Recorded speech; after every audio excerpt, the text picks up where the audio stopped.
What's up, guys? Welcome to another Retro Buyer's Guide video. Here in episode 27, we're going to take a look at the Neo Geo CD here. The Neo Geo CD is the second home console released by SNK in the Neo Geo family, and it came out in September 1994, about 4 years after the Neo Geo AVS. It has a lot of the same games available for it that you can buy on the Neo Geo AVS, but there's one big plus to getting a Neo Geo CD, and that is that the games were a hell of a lot cheaper, and they're actually still a hell of a lot cheaper than the cartridge format games that you can buy for the AVS. You can buy them like this copy here of, this is the Japanese Samurai Spirits, but that's Samurai Showdown here in the States. And like I was saying, they came on CD format, which made them a lot cheaper because it was cheaper to produce CDs at the time. However, there's a big downside, and we'll get into that in a minute. So, the Neo Geo CD, there's no region lock on it, so if you buy the Japanese or the American version, you can play games in either region, and that's great. It went on to sell about 570,000 units by the end of March 1997. I have no idea how many it sold total. That's just according to the Wikipedia article. But there's so many great games available for this thing. There's, classic Neo Geo titles like Metal Slug, King of the Monsters, King of Fighters, like Samurai Showdown I just showed you, and of course, Windjammers, which is so good, and a Giant Bomb favorite. So if you haven't played Windjammers, do yourself a favor and check that title out. Let's take a look here at the console itself. So as you can see, it's pretty bare bones, basic. You've got a power button here on the front, and then you've got a couple of controller inputs here where you can plug in your controller, and that's about it to the front of the console. You load CDs by gently pressing on the top here, which will push the CD door up, and then you push another press there and it'll lock into place. And that's about it. You got a little LED light here to let you know when the console's on. If you flip it around to the back, let's check out what we have here. This is pretty cool because it has S-Video out, which was pretty unusual for the time, which kind of shows you, what caliber console this is. It's a pretty premium console for the time. I think it was about $400 when it was released.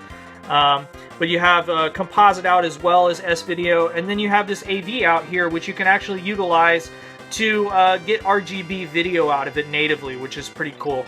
And then this is your DC power supply. It has a really weird, funky power supply to it. It's a very large plug to it. It's sort of awkward to plug into a power strip. It's one of those that you have to put into the very bottom of it, unfortunately. But still, pretty cool stuff. So that is the Neo Geo CD console itself. Let's take a look at the controller. So one of my favorite things about the Neo Geo CD and the Neo Geo AVS are the controllers. The controllers are pretty spectacular. They're very, very high quality controllers. You can also get an arcade stick to plug and use with the Neo Geo CD and the AVS. But I like this controller a lot. It's actually very comfortable to hold, and it feels good in my hands. As you can see, we've got 4 colored buttons here, just like if you've ever played any of the stand-up arcade Neo Geo machines. They have the introductions to each game which tell you how to play them, and they usually have the corresponding button with the functions. So you'll say, press A to do your kicks, press B to do your punches, and so on and so forth. So that's pretty cool that they kept that intact. You got a select and start here, but probably the most interesting thing about this controller is the micro switch D-pad, which if you listen closely, you can hear it click when you move it in each direction. So that's pretty cool, and like I said, it feels really good in your hands, especially for like fighting games and stuff, which the Neo Geo really excelled at doing.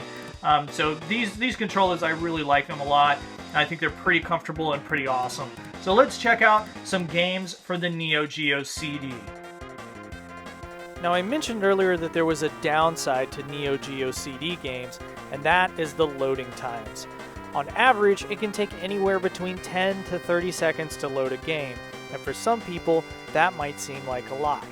It never really seemed to bother me that much, especially when you consider that there are some modern games that take several hours before you can play them because they have to download patches.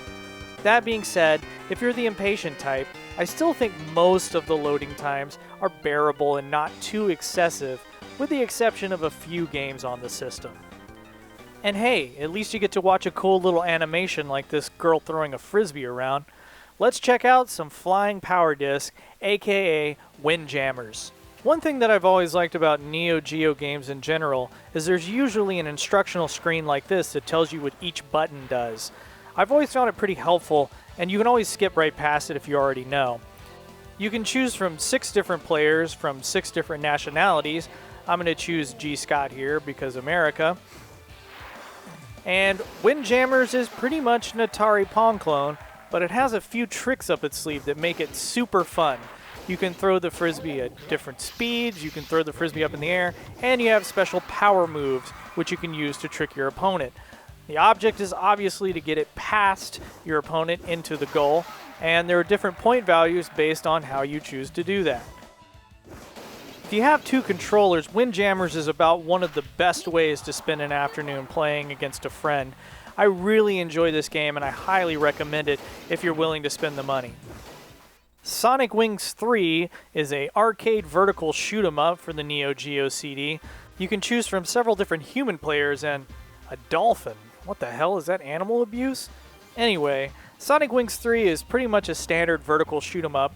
There are a lot of things going on at the screen all at once. You'll definitely want to power up your weapons so you can take out more of the enemies at one time, and use your screen clearing bombs if you find yourself in too much of a jam. It also features some pretty cool boss battles at the end of each level, and a really heavy drum and bass soundtrack that just screams, "I was made in the 90s!" If you're interested in picking this one up, you'll want to search Aero Fighters, the name it was given outside of Japan.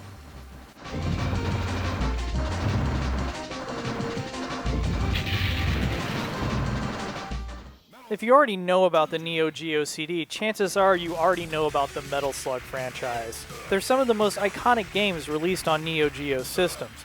Here, we're checking out Metal Slug 2. Like other entries in the series, Metal Slug 2 is a side-scrolling run-and-gun shooter featuring plenty of explosions and crazy difficult boss battles. Along the way, you'll free POWs, which will give you free upgrades to your gun, and occasionally points. But who cares about points when you can ride a laser shooting camel? That's right, a laser shooting camel. Metal Slug 2 is pretty freaking awesome. The only qualm I have with this game is it's kind of plagued with slowdown when there's a lot going on the screen, as you can see here. But other than that, this is a fine game to add to your collection, and if you have a Neo Geo CD, I highly recommend getting at least one of the Metal Slug games to go with it. Magician Lord is a side-scrolling action platformer for the Neo Geo, and it's a pretty old one at that. It was released in 1990, and if you visited an arcade during that period, it's pretty likely that you probably saw this game in action back then. While graphically it looks okay and controls pretty well, I wasn't really a fan of this title.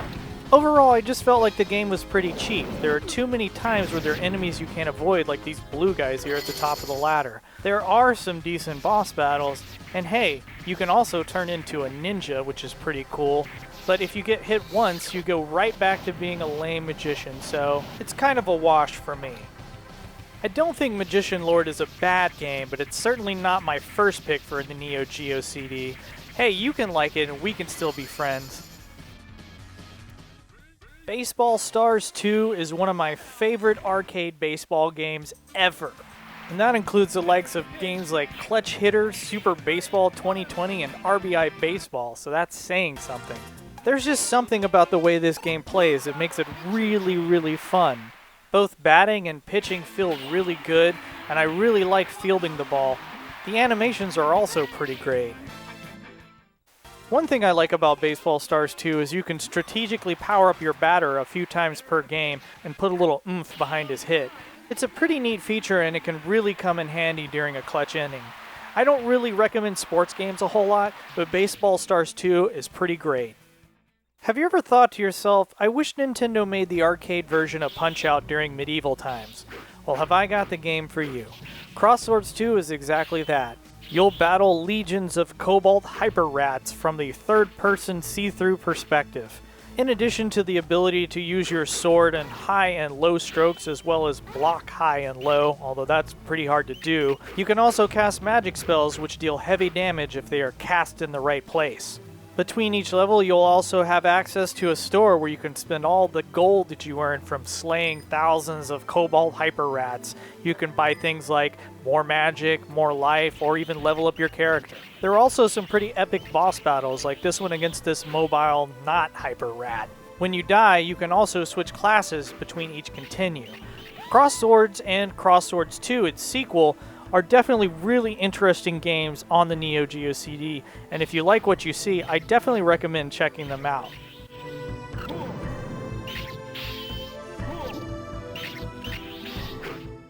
The King of Fighters 98 Dream Match Never Ends is the only fighting game we're going to check out in this video, but it's a damn good one.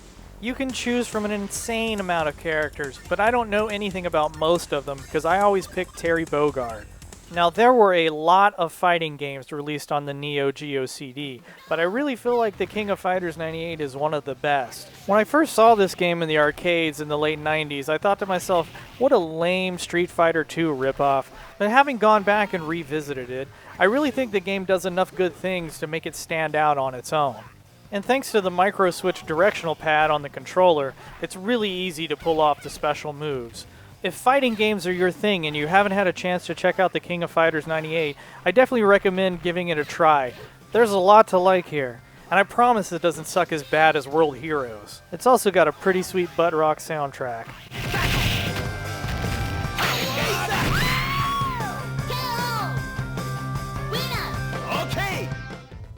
King of the Monsters 2 is an arcade fighting game for the Neo Geo CD, first released in arcade games. You pick from one of 3 different monsters, and I'll be honest with you, this one's not too much fun.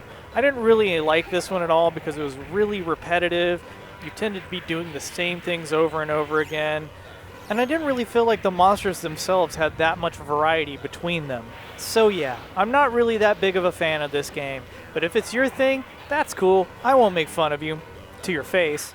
Big Tournament Golf, aka Neo Turf Masters, is the second sports game I'm going to recommend on this platform. I know, but just look at that smooth animation. Wow, that looks really great. And it plays really well too. It's a fun arcade golf game that definitely deserves more attention. Unfortunately, it's a little on the pricey side. Like $300 is usually what it sells for. Still, it's pretty great, and it kind of gives me the same feeling I get when I play the Hot Shot Golf series. So if you've got $300 that you're about to set on fire, maybe consider buying this game instead. Finally, we have Top Hunter: Roddy and Cathy. What a name. This is a pretty interesting side-scrolling action game where you can jump between 2 planes, kind of like Guardian Heroes. You'll beat up bad guys along the way to the end of the stage boss, and you even have a little handy meter down at the bottom to let you know how far you are. You can also ride around in mechs and interact with the environment, like push down walls and pull chains to make things happen. All in all, it's a pretty fun game, though a bit repetitive. Well, that's going to do it for this episode of Retro Buyer's Guide. Thanks so much for watching, and I wanted to say thanks so much to all the new subscribers. I really appreciate you guys. I look forward to making more videos in the future, and you guys are going to keep me motivated. Until then, thanks for watching, and happy collecting.